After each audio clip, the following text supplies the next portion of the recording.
Commentaire par Abbé Johanant. Matteo y Garcia. Trempe, Lleida, Espagne. Va te laver.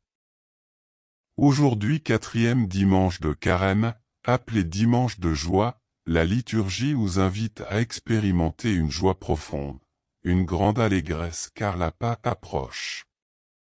Jésus est cause d'une grande joie pour cet aveugle de naissance à qui il donne la vue corporelle et spirituelle. L'aveugle a cru et il a reçu la lumière du Christ.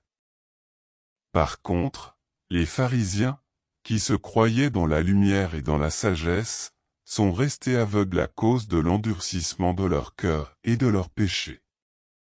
En effet, les Juifs ne voulaient pas croire que cet homme, qui maintenant voyait, avait été aveugle.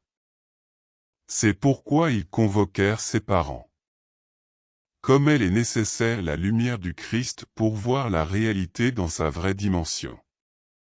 Sans la lumière de la foi nous serions pratiquement aveugles.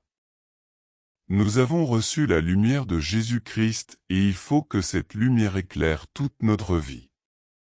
De plus, cette lumière doit briller par la sainteté de notre vie afin qu'elle attire ceux qui ne la connaissent pas encore.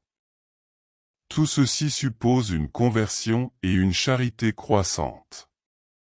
Surtout en ce temps de Carême, et en cette dernière étape. Saint Léon le Grand disait, « Mes bien-aimés, tous les temps conviennent pour réaliser ce bien de la charité, mais le Carême nous y invite plus spécialement. Une seule chose peut nous séparer de la lumière et de la joie que nous donne le Christ, et cette chose c'est le péché, c'est-à-dire vouloir vivre loin de la lumière du Seigneur. Malheureusement, beaucoup, même parfois nous-mêmes, nous nous enfonçons dans le chemin ténébreux du péché et nous perdons la lumière et la paix. Saint Augustin en partant de sa propre expérience affirmait qu'il n'y a rien de plus malheureux que le bonheur de ceux qui pêchent. La Pâque est proche et le Seigneur veut nous faire part de toute la joie de la résurrection.